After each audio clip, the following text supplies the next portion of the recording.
So what happened during COVID is that people wanted to breathe fresh air and have a low COVID rate. And since we only then had 900,000 inhabitants on quite a large square footage with the ocean so close everywhere, it actually got discovered. So now we're number one on the market, on the real estate market. There's a lot of out of province buyers at the moment, and they're going crazy. They want something now.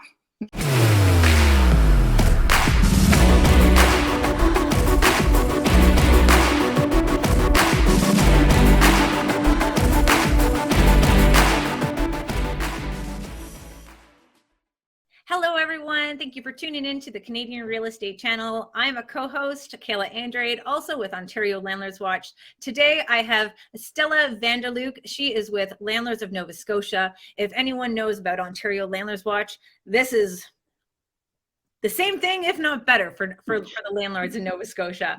I have been talking with Stella for over the last couple of years regarding what she's doing, what's happening in Nova Scotia, because as I advocate for landlords and the housing community in Ontario, I like to learn what's happening in other provinces, not just based on, how to invest, how to manage your units, how to manage your tenants, and get to know what it's like for development and creating supply into other provinces. So before we dive into the questions, I want Stella to kind of tell us a little bit about her and how she got investing, because she comes with many, many years of experience, and I'm excited to bring that to you guys here today. Stella, thank you so much for joining us. Thank you for having me, Kayla. It's an honor. Great introduction, by the way. So my name is Stella Van Der Lugt. So that's not Canadian. I'm an immigrant. I came in 2004 from the Netherlands, and I had no experience whatsoever into real estate. So I started my business, property management business, basically on the kitchen table, because a realtor came to me and said, Stella, you speak German, right? I said, yeah, I do. Okay, here are the keys of 3 properties. I don't understand what she's saying. You can do it. I'm like, what? I can't. And that's actually how I ran into it. This was my very first client, very difficult client. If some, for instance, shingles needed to be repaired, she said, take the worst one out and repair that one and leave the rest till next year. So it was really hard working with her, but it did give me the experience I needed to deal with especially distressed properties and owned by foreign owners. Because if you're a foreign owner or out of province owner, you have no idea what's happening to your property, what the maintenance issues are, what the tenants are doing, etc., etc. So it turned out to be a great fit. I love what I do. I meet a lot of people. I see a lot of houses. And as I said, I'm doing this for 18 years, work for tenants as well as landlords. Wow, so you just got thrown in there, and it's like you're now a property manager, getting to know how to manage the tenants, how to deal with the problems that's there. Now, when you're in Nova Scotia, and obviously investing is going to be very different in each and every province, but what is the pros and the cons of investing into Nova Scotia? Well, the market is constantly changing, of course, as you know. The pros are you are investing in Canada's #1 real estate area, because living in Nova Scotia is great. You have the ocean always within 45-minute drive everywhere. I'm coming.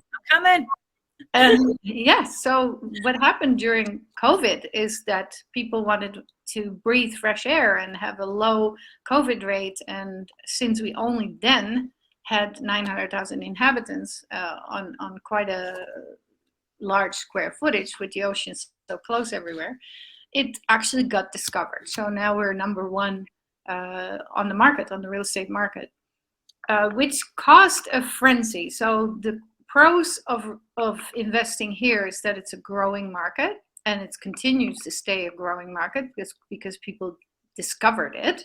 The cons are there are bidding frenzies on everything. So houses are being put on the market, and then offers are being valid for 4 days. They have multiple showings on one day. Today I was at one, there were at least 20 appointments made for one day. And then houses get overbid by as much as $200,000. Oh, wow. So yeah, it is actually really crazy. I just looked at the numbers. In the month of December alone, there were 779 units sold, and December is always the most quiet month. And overall, last year, 15,800. So our population is growing. We're now over 1 million in Nova Scotia, and still growing. So what's also growing with that, of course, are the problems. The houses are being overbid, so mortgages are higher. I mean, tenants are paying a low rent and are being booted out because investors need to make money. So if you're renting for 20 years for $775, including utilities, that won't cut it anymore. And that's a problem because our homelessness has grown since then. Wow. So that would be my next question there. Like, is Nova Scotia considered to be affordable? Like, what would that market look like for home ownership as well as renting? So is like, what's your housing market right now? Just in my little region alone, like we're now average sale price now of a home is now $1 million is what they're saying. What's your home ownership or the price of housing and the cost of renting like in Nova Scotia now? It varies a lot per area where you are. There are rural areas where you can still buy really, really affordable, let's say $180,000 for a 2-bedroom, 1-bath house. But there are no amenities around there. So that's very rural. Mm-hmm. So in HRM, which is our largest area, Halifax Regional Municipality, which covers Dartmouth, Halifax, Bedford, there's 500,000 inhabitants. So half of them of what lives in the province live in HRM. The average house price, I believe, in Halifax is now over 600,000. And I was at one this morning in Bedford that was listed at 600,000 and one at 480, but it needed a lot of work. So the average price, it varies what you want to buy, where you want to buy, but it definitely doubled since the pandemic. Wow. Just within 2 years. And what's your vacancy rate like? Are you still, is a supply and demand issue? Are you still finding affordable, at least how's the renting? Is it easy to rent? It's not easy to rent. That's why the city has approved a lot of new high rises. So we're getting high rises now, which was kind of not the case before this all started. But I think last year they added 8,700 new doors in apartment buildings in HRM alone.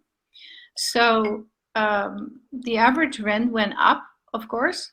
I think for a 1-bedroom, it's now around the same price as it is in other bigger cities. So $1,200 and some for a 1-bedroom to $1,460, I believe, for a 2-bedroom average. And then houses are close to almost 2,000 and up. Wow. So it's still pretty, decent rents when you're kind of looking at it in a way. Now, here's the magical question. Do you have rent control? We do. We do have a rent cap. It's not being called rent control, but in a way it is, of course.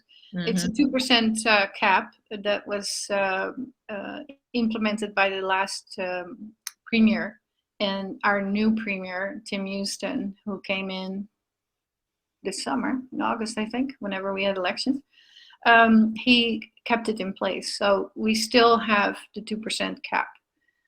But there are problems with that as well, because if a new owner buys a home with a tenant in there, let's say they pay $800, which is now $1,500, they can only put it up 2%. So what they're doing is a renovation and then put it back on the market, which our government also put a stop to. Renovictions, they're called. They're not allowed anymore.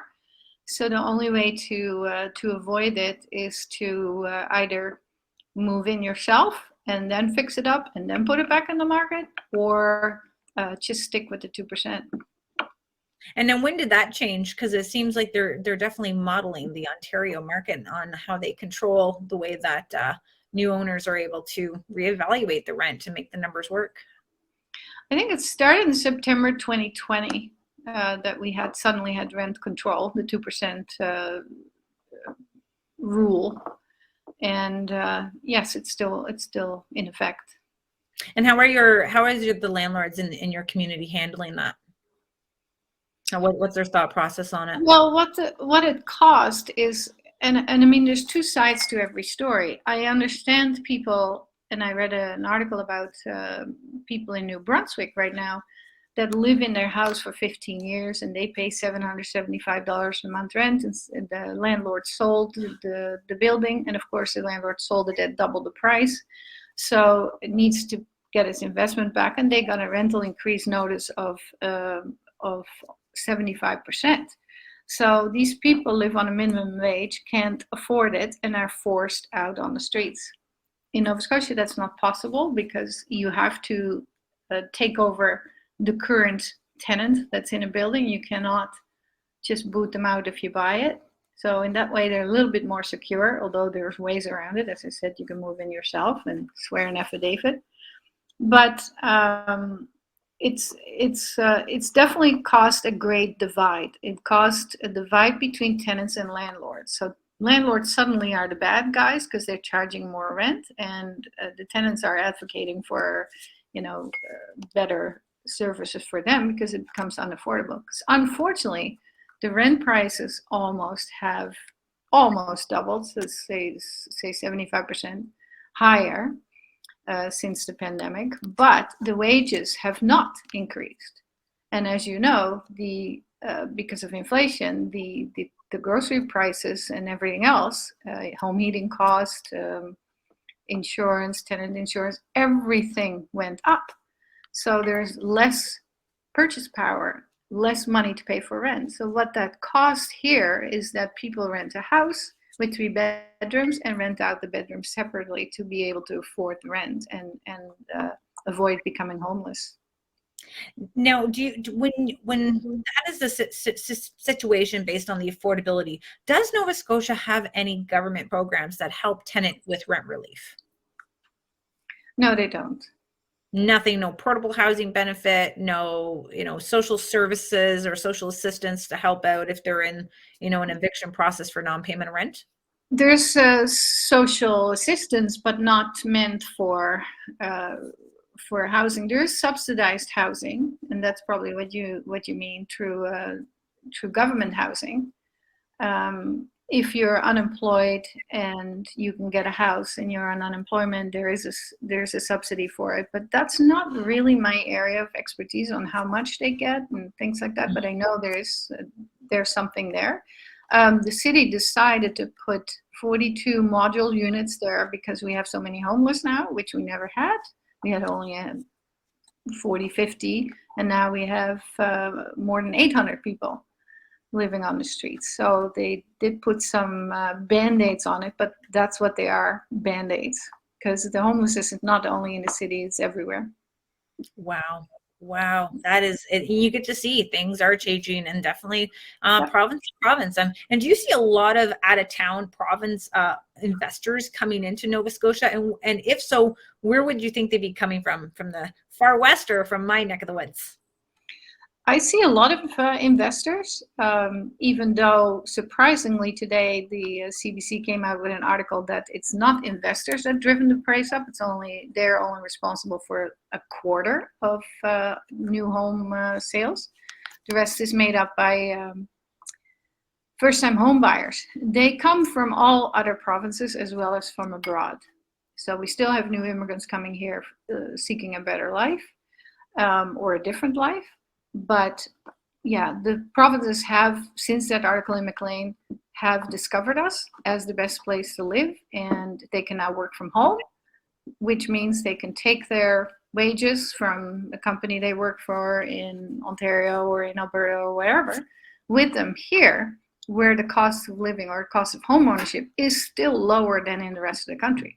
We're still one of the lowest house prices on the market. and that's driven up our prices, but we were way undervalued, and now it's going to the rest, where the rest of the country sits, I believe. So yes, there's a lot of out of province buyers at the moment, and they're going crazy. They want something now. Well, you know what, Stella, I think we have to make sure that we have you back on again, because I know that we have so many different other questions, just about, hey, I took the plunge, I seen the opportunities with the love of being by the water, and to have that affordability of home ownership, and jumping into Nova Scotia. Now that we've taken that plunge and we now are investors of a property, now I want to be able to teach our viewers, what it's like, managing, especially you being a property manager for all these years, get into the nitty gritty of what it's like to manage, and how the government of Nova Scotia either makes that easy or makes it hard. So Stella, I'll have you back on. Definitely going to be speaking with our members again, because you don't want to miss the next video. So if you like what you're hearing now about Nova Scotia, make sure that you hit subscribe, share this video with your investments. If you want to find Stella, we're going to get into Landlords of Nova Scotia, where you can find her on Facebook, and you can also find Ontario Landlords Watch on Facebook, and us being advocates and supporters of landlords right across the country now, being able to help our landlords through managing and also guiding them through information that they need to be good landlords and to help them succeed in the real estate business. So I want to thank you again for watching, and until we do this again, we'll see you on the Canadian Real Estate Channel again with Stella in the weeks to come.